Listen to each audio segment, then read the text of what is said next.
this. Because his seed remains in him and he cannot sin because he is born of God. The emphasis we've got to put there, folks, is the seed. The seed must be maintained. And if you don't maintain the seed, what happens to seed? It either dies or it just kind of sticks itself up to the ground, and it's just... I got this. My mom, she must have a green thumb. I don't know. She's got these, what are those plants on that she's got in her bathroom? Climbing...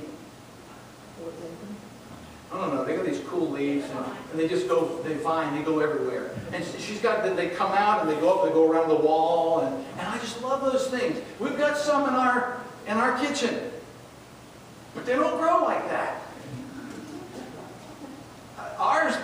Mine loses leaves, and it just kind of hangs there, you know, and sometimes I go and look at it, and the leaves are kind of, you know, they're kind of floppy, because between the two of us, we forget to keep them watered, and I think they must like a lot of water. My mom's got hers in her bathroom, and this thing just grows. It's going to take over the bathroom someday, you know. If that house were to get shut down, you know, but they kept up the moisture in there, it would take over the whole house.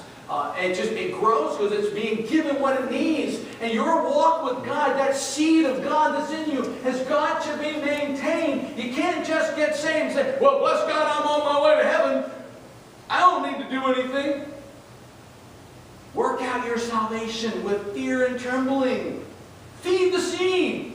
You've got to keep feeding what God's put in you, and if you feed it, it will grow. Now, I borrowed that one from that movie. If you build it, they will come. But if you feed it, it will grow. And God's got this wonderful plan, but we are so focused on everything else, and we don't want to take the time to focus and to feed what God has given to us. And so, how do you know?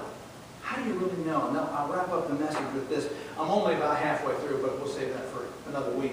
How do you know? How do you really know? We're talking about difference in head knowledge and experiential knowledge. How do you know whether you're really saved or not? That's a good question, don't you think? How do I know?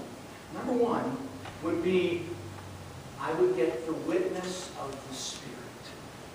The witness of the Spirit. You see, in Romans 8:16, it says, the Spirit Himself testifies with our spirit that we are God's children. And the witness of the Spirit, how do I know that I'm really born again? Because down inside, and forgive me for sounding a little bit old-fashioned, you kids won't realize that I'm sounding old-fashioned, so maybe it'll sound relevant to you. But down inside, I know that I know that I know that I know that Jesus has forgiven me. That's the inner witness of the Spirit. I just know, and I wouldn't pay an angel a nickel to tell me the same thing, because I know. There's the witness of the Spirit. There are 4 witnesses. The second witness is the witness of the Word. This is extremely crucial. And you've got to have all 4 of these will fall into place. If you are genuinely born again, it's going to fall into place. The witness of the Word. The Word of God says in Romans 10:9, if you believe, can't see. If you declare with your mouth Jesus is Lord, and believe in your heart that God raised Him from the dead, you will be saved. So if I have the witness of the Spirit inside, I know that I know that I know that I'm born again. I have the witness of the Word because I have declared that Jesus is Lord and that Jesus was risen from the dead. I've got 2 of the 4 witnesses now. The third witness is the witness of a changed life. A changed life. Now, folks, I'm going to say this kindly, but I'm going to say it on the authority of God's Word. If you thought you were saved and your life didn't change, you're not. How do you know that, Pastor Barry? Because the Word of God says this, that when I am genuinely in Christ as a new creation, it says, old things have passed away and all things have become new. Now, if you're a kind of person who grew up in the church and you got a lot of that head knowledge and you've been living a life which outwardly looks like a Christian, there may not be much visible change, but you're going to know the change inside. There is a change, and it's a witness of a changed life. The old has come, or has gone. The new has come. And so I have the witness of the Spirit. I know that I know that I know. I have the witness of the Word. I did what God's Word said I should do. I have the witness of a changed life, that old things are gone and new things have come. And finally, I have the witness of others around me who notice a difference in my life. And so, folks, as we wrap up this message this morning, I have to ask a question. This is a pretty serious message.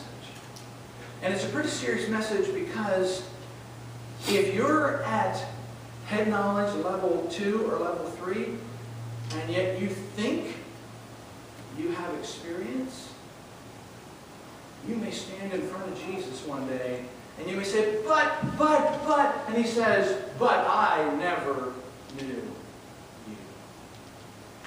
That's scary. Now, I don't want to talk anybody out of their experience with God. I don't want anybody to go out here questioning and wondering, am I really, really saved? Because if you've got those 4 witnesses, you're saved. The witness of the Spirit, the witness of the Word, the witness of a changed life, and the witness that others have noticed it. Don't question. All of us look at our lives from time to time and we're thinking, wow. Like Janine said in Sunday school, is this all there is? We want to be the down spot. Don't go out here questioning. If you're walking with God and you value your love and relationship with Jesus, I don't want you to question. And you know who you are. But if you're a person who has got it all up here, but it's not here, you also know that the Spirit of God is tugging at your heart right now. And that is the most important tug you will ever feel. I want you to bow your heads like that. Aaron, if you come to the piano. And I don't do this every Sunday, but I feel like I want to give you a chance to respond. We don't have an altar per se, but we do have a nice empty front row of seats here. And if you are not certain about your relationship with Jesus, you don't know that you know that you know, I want to just invite you to take some time and pray today. Knowing Jesus is the most wonderful thing in the universe. He is the most wonderful being in the universe. We can never explore all the facets of who He is. Understand how much He loves us. And if you don't know Him today, you can. I just wonder if there might be one or two, nobody's looking around, but if you would just say by lifting your hand, Pastor Barry, I got a lot of head knowledge, but I'm not so sure about knowing Jesus. I don't know Him. Just lift your hand. I want to pray for you.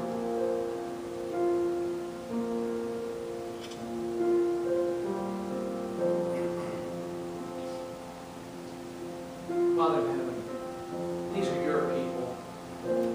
And I realize, Lord, that you're going to be preaching this message over and over again as they remember and as they think about the things that your Spirit has placed in their hearts. And I just pray that you will do your work, because it's not my work. I'm just doing what you told me to do. I've shared the message and laid it on my heart. And now it's up to you, Holy Spirit. There might be some people who are at the experience level 3 who need to be coming alongside some people who are at experience level 1 and helping them to see how to walk, how to win the victory, how to overcome temptation. Show us how to make that happen, Lord. We want this church to be macro-focused on people finding Jesus and micro-focused on people knowing Jesus. And we just pray that you'd help us today. Thank you for your love. Thank you for saving us. Lord, those words of the blind man that Patty read, I don't know about all these things, but this one thing I know. Once I was blind, but now I see. Thank you, Jesus. Go with us. Take us. Use us, Lord, for your glory in this week. We pray.